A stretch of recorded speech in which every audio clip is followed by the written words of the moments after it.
For 8 glorious years, I've called Oakwood Village my home, and for 8 glorious years, I've shared it with my 3 rescue dogs, Bella, Max, and Cooper, who are basically my furry soulmates and the ultimate protectors of my modest ranch-style haven.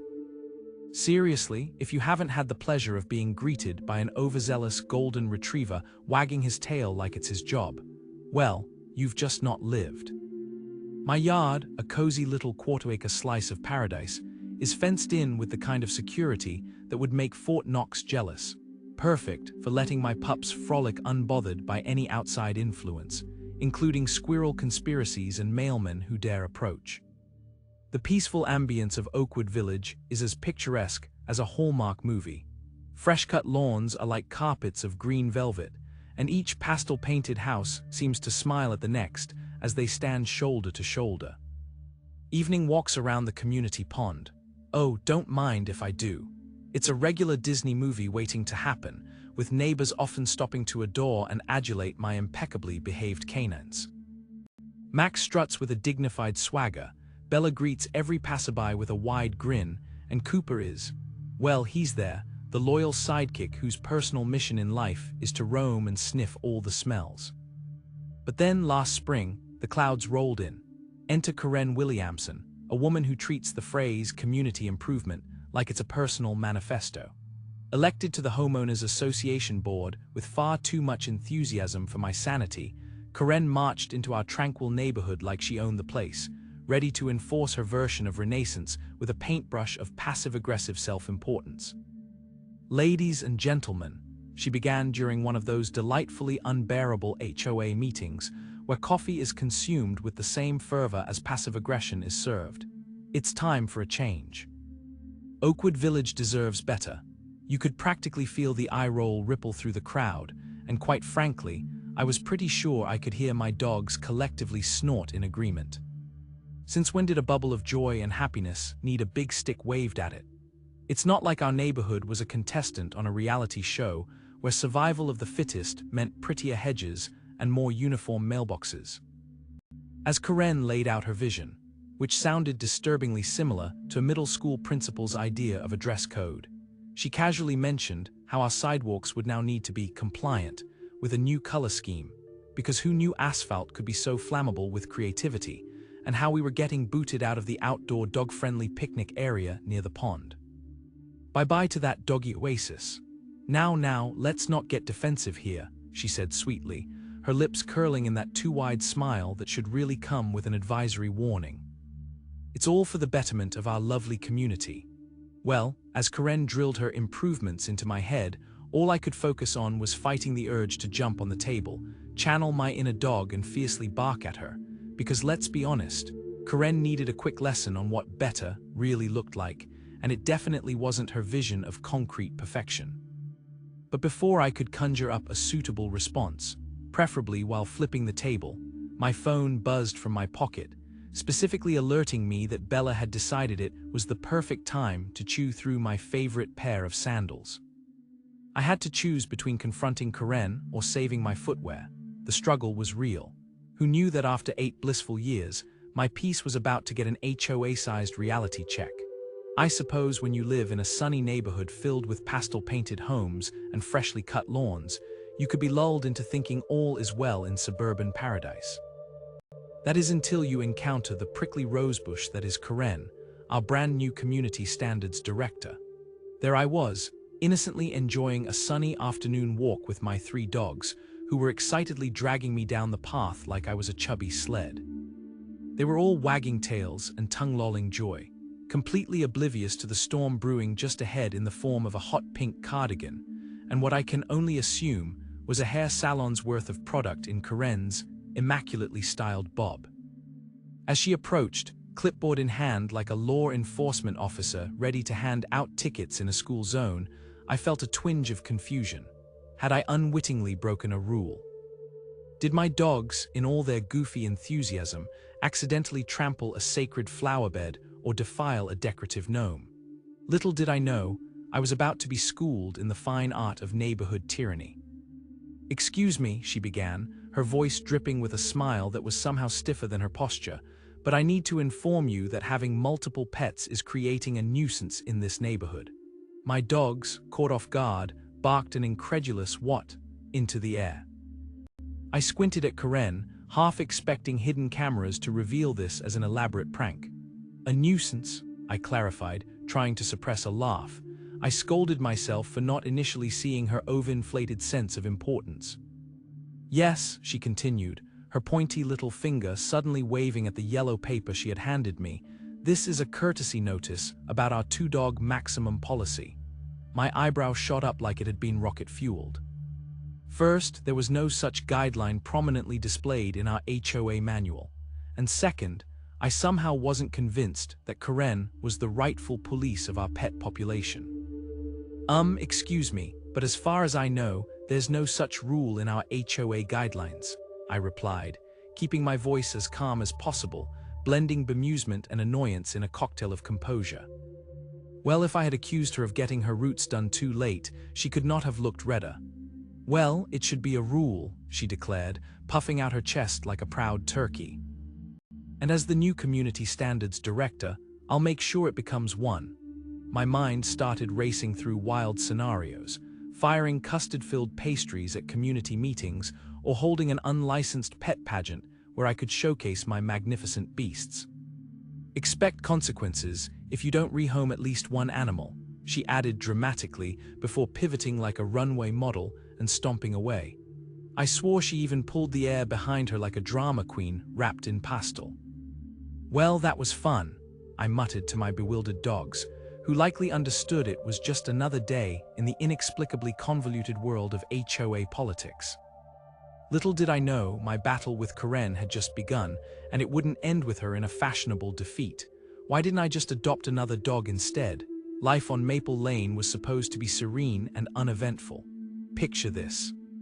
Pastel-colored houses, meticulously manicured lawns that could have passed for golf courses, and an HOA that operated like a group of self-appointed goddesses of suburban tranquility. And then there was me, just trying to live my best life with my two dogs, Rufus and Bella, who have the bark of a contented grandma and the manners of well-trained but slightly over-caffeinated toddlers. Everything was peachy until Karen. Oh, Karen. I swear, if there were a crown for the queen of suburban delusions, she would wear it like a glittery tiara. With her flyaway hair meticulously styled to look like a Pinterest fail and a stout clipboard always tucked under her arm, she identified herself as Maple Lane's self-proclaimed enforcer of all things HOA-related. She acted like the neighborhood watch was a national emergency, complete with a government budget and protocols for a picket fence and air fresheners. The first sign of trouble came rather innocuously. I came home one day to find a bright pink violation notice plastered on my front door like a particularly obnoxious piece of modern art. Violation, noise disturbance, it proclaimed, as if I lived next to a nightclub rather than a sweet little single-level home. Karen's initiation of war would have been a more appropriate title, because let's be honest, Rufus and Bella wouldn't bark at a marching band parading through our living room, let alone disturb the sanctity of neighborhood peace. My dogs, real quiet. They preferred to communicate through soft grunts and occasional sighs, reserves of energy saved for when the pizza delivery guy gets too close to the front steps.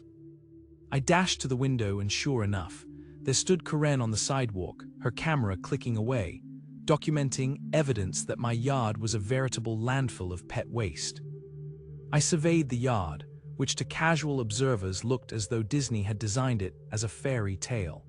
I almost invited her in for tea if she didn't look like she'd rather collect my dog's droppings for a science project. "Just documenting what I see," she gleefully shouted, like an overzealous wildlife photographer hoping to win the National Geographic Award for most petty pursuit. Then came the weekly emails circulated to the HOA board, where I suddenly morphed into a full-blown villain. Subject: non-compliance with HOA regulations. A simple reminder about adding, "Your pets should never endanger the peace of our lovely street," was icing on the passive-aggressive cake. My neighbors' faces morphed from bemusement to disbelief, as she regaled them with tales of my two furry, snuggly companions, becoming the canine version of a rabid raccoon. Things escalated when Karen, in a fit of misguided crusading, fresh from sending animal control on a wild goose chase to inspect my pets, decided to take her aggression to the next level. I laughed when the officers showed up, utterly perplexed to find Rufus, whose primary mode of defense is to roll over for a belly rub. But I stopped laughing when I checked my security camera and saw the unthinkable, Karen, in my backyard. There she was, flinging open my gate with the exuberance of a kid on a sugar-high tape measure in hand, as though I owned a doghouse that was a crime against humanity. It was momentarily thrilling, like a bad movie where the villain finally tips her hand, promising an entertaining climax. Little did I know, the horror show was just beginning. I should have known that returning home early from work would spell disaster. The sun was beginning to set, casting a golden glow over our little suburban haven. Freshly cut lawns surrounded pastel-painted houses that looked almost too perfect, like they were auditioning for a Hallmark movie. My own lawn, while not a contender for the house's beautiful cover, at least sported a few dandelions which added a certain lived-in charm. Little did I know, I was about to stumble into a scene that would catapult me straight into the drama of suburban warfare. As I pulled into the driveway, I noticed Karen, a force of nature with sparkling white teeth and a personality to match, standing beside my fence like she was auditioning for a horror flick. Except instead of blood, she was armed with a spray bottle and what I could only assume was a DIY chemical concoction. I parked the car, confusion morphing into dread, as I watched her enthusiastically dousing the ground with probably the most toxic potion ever. "Karen," I called, raising my voice over the cheerful chirping of the birds who had, until that moment, seemed blissfully unaware of impending chaos. "What on earth are you doing?" "Oh, just giving your weeds a little, treatment," she said, her voice dripping with saccharine sweetness and a side of menace. "You know how unsafe they are for pets, right? Just trying to help." "Right, help." I didn't want to think about how many dogs had probably signed paws-off waivers before entering her yard. After all, she had a reputation that went beyond the ordinary shade of toxicity. I retreated into the house, shaking my head, and tried to shake off the bad vibes as I played with my youngest dog, Cooper.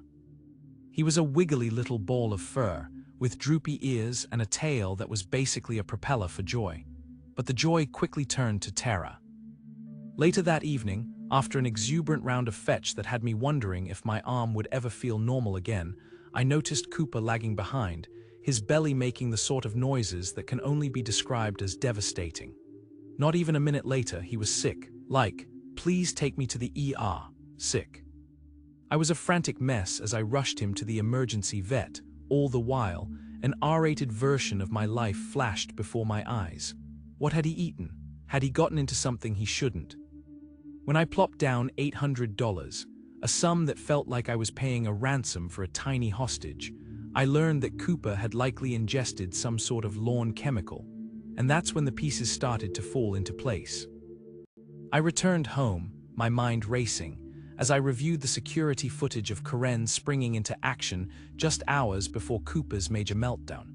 Sure, I couldn't prove she meant to harm him, but would any jury of my peers believe that this woman was up to no good? The timing and circumstances practically screamed suspicion. My blood boiled as I paced around the house like a caged animal, trying my best to keep the well of ideas in my head from overflowing. As Cooper rested in the veterinary hospital, my phone buzzed, and lo and behold, an innocent little post from the local animal shelter appeared on my screen. "Overcrowding. Take a rescue dog home today." I couldn't help but crack a wry smile as an idea tickled the back of my mind. How could I turn this situation into something way more entertaining? A little bit of revenge that would include Karen, but keep my conscience nice and clean. Oh, this was going to be fun. In our picture-perfect neighborhood was like being trapped inside a Pinterest board.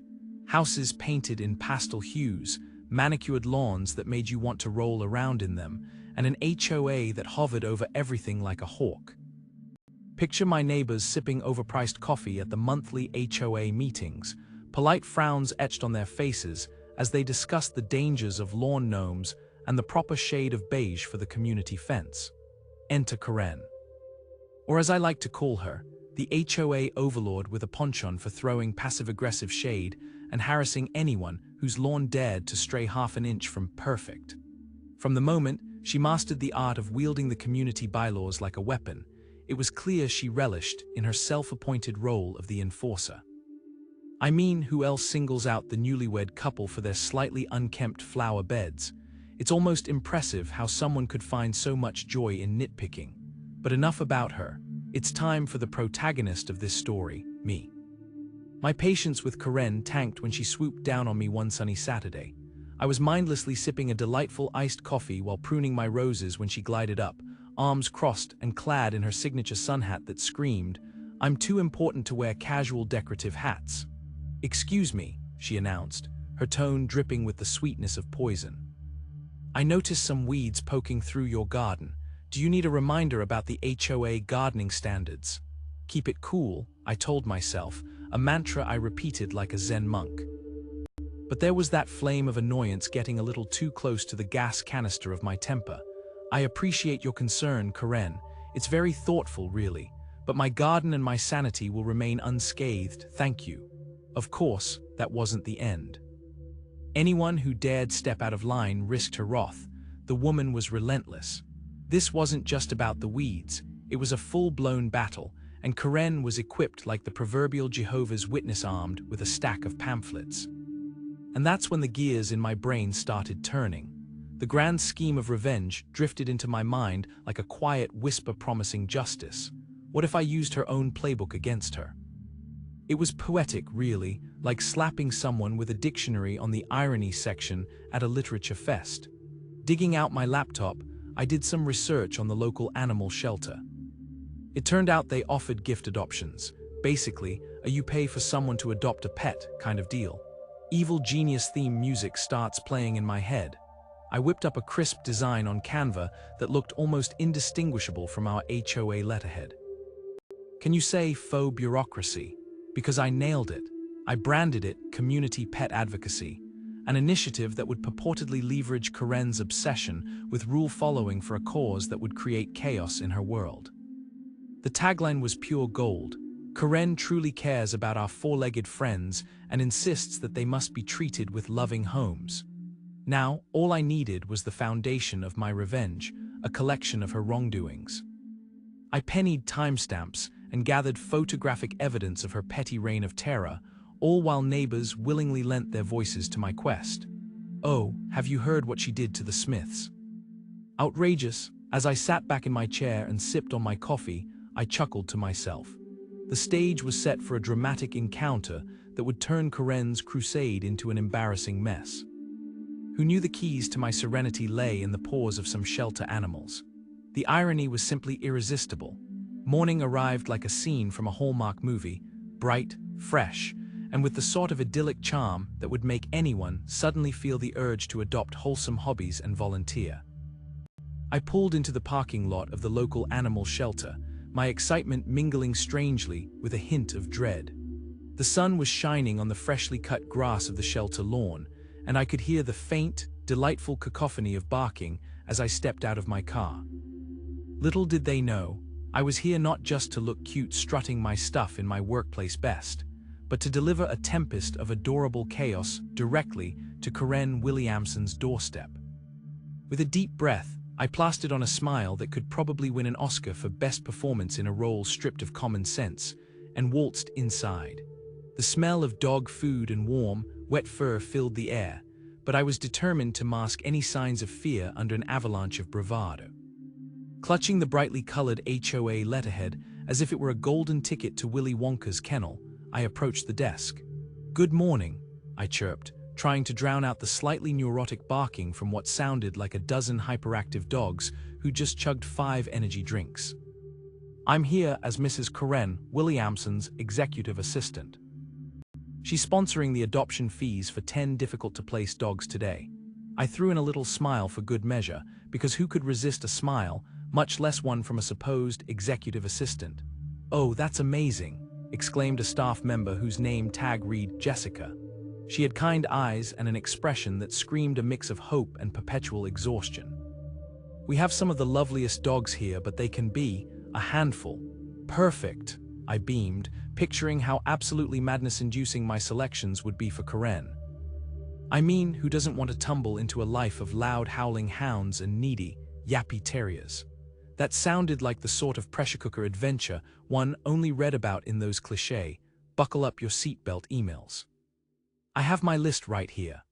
As I unfolded the letterhead with all the flair of a magician revealing a rabbit, Jessica squinted at it, probably trying to gauge whether I was a legitimate executive assistant or just some ruse orchestrated by Karen's mildly unhinged whimsy. You know, we usually require adoptive families to be present for the screening process. Oh, bless her heart. Did she really think that a little detail like presence would stop Karen Williamson, the ever-persistent HOA queen? Absolutely, but Mrs. Williamson couldn't make it today, I continued, airily waving my hand as if that would conjure Karen's authority from thin air. She would, however, finalize the paperwork on Monday. A flicker of doubt crossed Jessica's face, but it got promptly channeled into excitement when I launched into my master plan. Now in my mind, we should select the 10 most high-maintenance candidates. You know, dogs with huge personalities. There's a marvelous drooling mastiff I saw outside, some truly fabulous howling hounds, 3 yappy terriers just begging to be adopted. Oh, and let's not forget the special care cases. Wow, you really are going for it, Jessica said, raising an eyebrow that could only mean a level of concern for Karen's sanity that mirrored my own.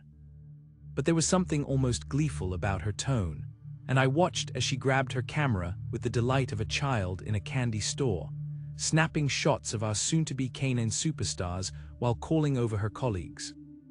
And thus began my meticulous shopping spree, except instead of shoes, I was picking up the sweetest little disasters that would have Karen tearing out her perfectly coiffed hair by day 3. As they, still oblivious to their fate, bounced around me, I pictured the imminent chaos, this delightful distraction that would send Karen spiraling deeper into her chosen role of the ultimate neighborhood pet advocate. Was I a monster? No, of course not. I was merely making the world a better place by ensuring Karen Williamson had a full plate of rambunctious canine companions. All part of the plan, my friends, was one of those picture-perfect Sundays where the sun smiled down over our immaculate neighborhood, flowering dogwoods lining the streets like nature's confetti. I had barely sipped my first cup of coffee, still in my pajamas, no less, when my phone buzzed with a notification that could only be described as delightful chaos. The local animal shelter had shared a post that read, Karen Williamson's amazing rescue of 10 dogs. And in true Karen fashion, a deluge of comments exploded. I sat there, half stunned, half amused, scrolling through an endless stream of neighbor tags praising her newfound love for man's best friend. The woman I'd known for years as the local HOA enforcer suddenly transformed into Saint Karen. On the surface, it was a lovely gesture, until you realized that Karen, who'd previously ranted about pet owners letting their dogs pee on her prized begonias, was now apparently a dog whisperer. My amusement quickly turned into a morbid sense of curiosity when I read the dreaded "sharing is caring" section, which mentioned how many animals the shelter would be delivering to her, courtesy of her noble heart. Dear God, please tell me she doesn't think she can handle 10 dogs, I murmured to myself, imagining her and a tidal wave of dogs wreaking havoc on her pastel pink house with its perfectly manicured lawn that she was always bragging about at HOA meetings. I hadn't even processed what I'd just read before my phone rang, the shelter's brightly colored logo flashing ominously. I answered it, half expecting them to ask about my own dog, Duke. But no, they confirmed that yes, indeed, Karen was to be receiving her furry new friends, and they were just calling to confirm whether she'd be picking them up or preferred the new home delivery option. Oh boy, I thought, stifling a laugh as I imagined Karen's face upon receiving such a call. Her ideas about public service certainly would take a hit if she got bombarded by a pack of yapping furballs. And just like that, my phone buzzed again. This time it was a text from Karen, one of those panicky, we need to talk messages that made my heart race. My cheeks stretched into a Cheshire cat grin. She arrived at my house in a frenzy that would have impressed the best of reality TV producers.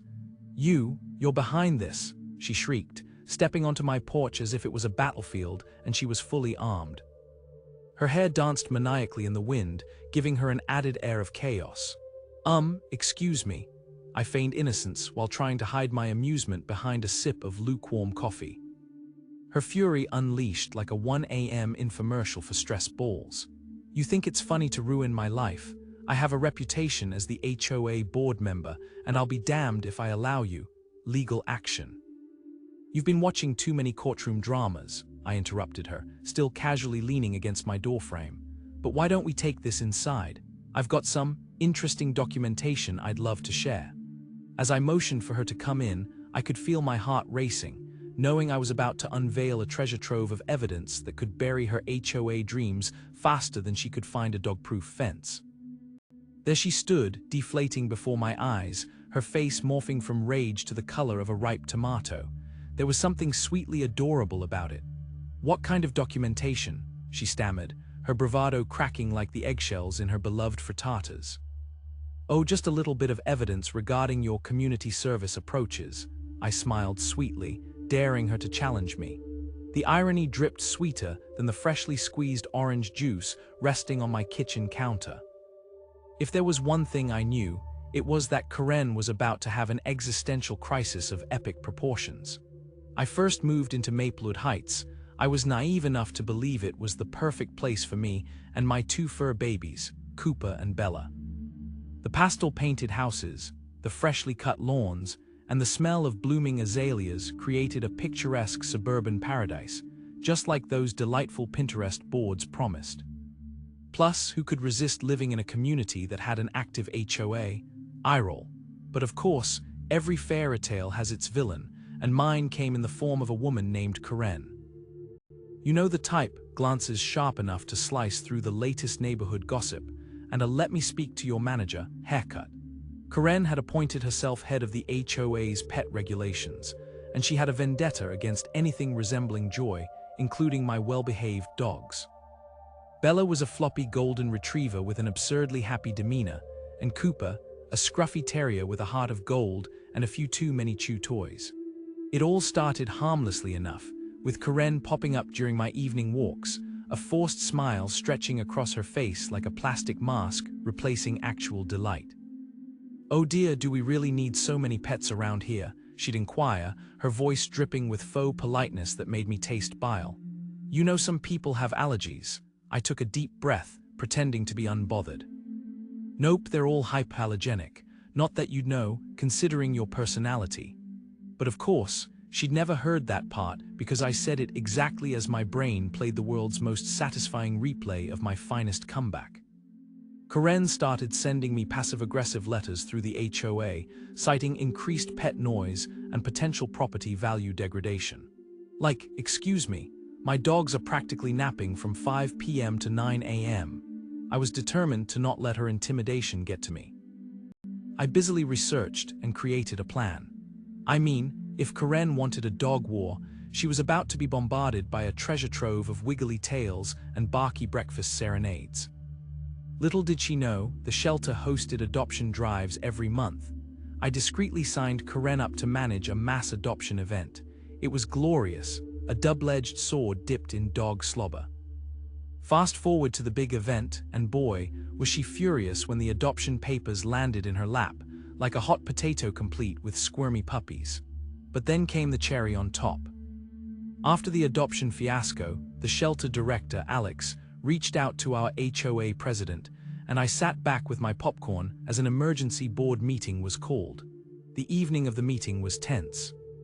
It felt like an episode of Survivor, but instead of alliances forming, it was everyone blanching at Karen's increasingly frantic defenses. By the end of the night, Karen was unceremoniously demoted. One could say booted out faster than her favorite cocktail napkin caught up in the wind. But here's the kicker. The board didn't just stop there. They implemented new anti-harassment policies specifically for pet owners, my dogs receiving formal HOA exemptions. And while my dogs were basking in the newfound glory, the neighbors even pitched in and raised funds for Cooper's medical bills, more than I could have hoped for or imagined. As I strolled through the neighborhood with my dogs, I'd catch Karen glancing from one side of the street to the other, hastily changing her pre-planned route, her face a beautiful portrait of defeat mixed with disdain. "Sorry, Karen. Can't hear you over the sound of pet ownership winning," I'd shout cheerfully. And honestly, every time she scuttled away, it added a sprinkle of joy to my strolls. After all, revenge, as they say, is a dish best served alongside 10 adoption papers and several barking dogs.